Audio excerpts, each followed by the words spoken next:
सलाम, नमस्ते, सत श्री अकाल। मैं हूं रज़ा और आप देख रहे हैं रज़ाग्राफी की मिडिल ईस्ट स्पेशल रिपोर्ट।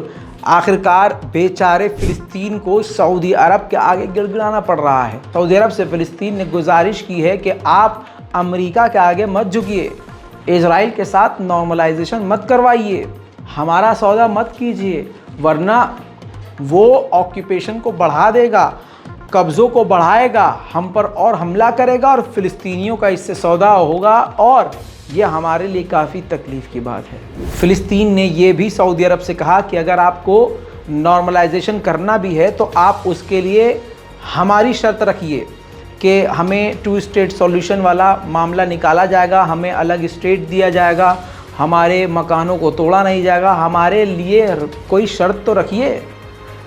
फ़िलहाल फ़िलिस्तीन और सऊदी के बीच यही बात चल रही है। दोस्तों, फ़िलिस्तीन अथॉरिटी के फॉरेन मिनिस्टर ने ये साफ कह दिया है कि मिडल ईस्ट में अमेरिका कमज़ोर हो चुका है और हमें उम्मीद है कि सऊदी अरब इजराइल के साथ नॉर्मलाइजेशन नहीं करेगा। इजराइल के आतंकवाद का चेहरा मैं अगर आपको दिखाऊं तो इतना बड़ा आतंकवादी देश है ये, बल्कि देश तो है ही नहीं, कब्ज़ा किया हुआ है, लेकिन यहूदी जो नेता हैं वो कितने बड़े आतंकवादी हैं आप सोच के देखिए। आप समझिए कि जब फ़िलिस्तीनियों पर जुल्म हो रहे हैं तो फ़िलिस्तीनियों को हथियार तो उनके पास है नहीं, तो उनको एक ही रास्ता नज़र आता है कि पढ़ो लिखो कुछ काबिल बनो। समझ रहे हो, कलम की ताकत। तो यहूदियों से अच्छे मार्क्स नंबर लेके आ रहे हैं फ़िलिस्तीन के बच्चे और फिर फ़िलिस्तीनी लड़के लड़कियां खुशियां मनाते हैं, जुलूस निकालते हैं, पार्टी करते हैं। मतलब पार्टी और घर में ही खाना वाना हो रहा है, लोग इकट्ठे हो रहे हैं, अखबार में चीज़ें छप रही हैं, लोग पूरा फ़िलिस्तीन, कोई गांव का एक बच्चा टॉप कर रहा है, नंबर अच्छे लेके आ रहा है तो पूरा गांव खुश हो रहा है, पूरा का पूरा शहर जश्न मना रहा है। ये यूनिटी दिखाता है, ये एक दूसरे से प्रेम भाव दिखाता है। ये बर्दाश्त नहीं हुआ इजराइल को। अब आप कहेंगे इजराइल का इसमें क्या हाथ है भाई, इजराइल का क्या रोल है? इजराइल के आतंकवादी नेता बेंजीवीर ने बैन कर दिया है कि अब फ़िलिस्तीनी बच्चा अगर कोई अच्छे नंबर लेके आएगा तो वो जश्न नहीं मना सकते, पार्टी नहीं कर सकते। ये बेतुका जो कानून बनाया है, आप ये समझिए कि ये कानून नहीं है, ये जुल्म की इंतहा को पार करने वाली बात है। उधर इजराइल की ही ह्यूमन राइट ग्रुप ने, ऑर्गेनाइजेशन ने खुद रिपोर्ट जारी की है। इजराइल के संगठन ने कहा है कि काफ़ी चिंताजनक हालात इजराइल ने बनाए हुए हैं। लगभग 1200 से ज़्यादा फ़िलिस्तीनियों को बिना किसी वजह, बिना किसी जुर्म के डिटेन किया हुआ है और इससे तनाव बढ़ सकता है और ये ह्यूमन राइट का उल्लंघन है। ये कोई यूएन या दूसरा देश नहीं कह रहा है, इजराइल का ही संगठन कह रहा है। उधर यहूदी रोज़ मस्जिद अल अक्सा में घुस रहे हैं और वहाँ घुस के अपनी अपनी तरह से यहूदियों वाली इबादत कर रहे हैं ताकि कल को वो कह सकें कि अरे ये तो हमारा है।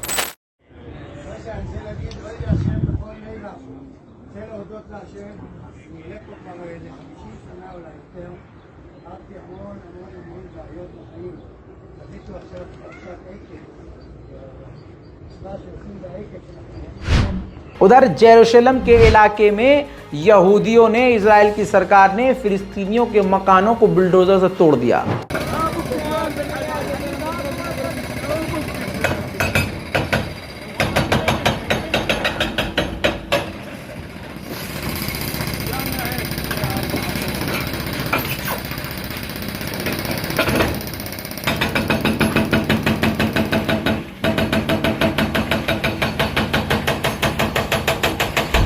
जब कोई तानाशाह जुल्म की इंतहा पार करता है, उसके पाप का घड़ा भरता है और वो नशे में पावर के चूर होता है और उसको लगता है कि बस मैं हूँ और मैं ही हूँ, उसके ही देश की जनता फिर उसके खिलाफ खड़ी हो जाती है। ठीक यही हो रहा है इजराइल में। हज़ारों और लाखों की तादाद में यहूदी नेतन्याहू की सरकार के खिलाफ सड़कों पर उतर चुके हैं।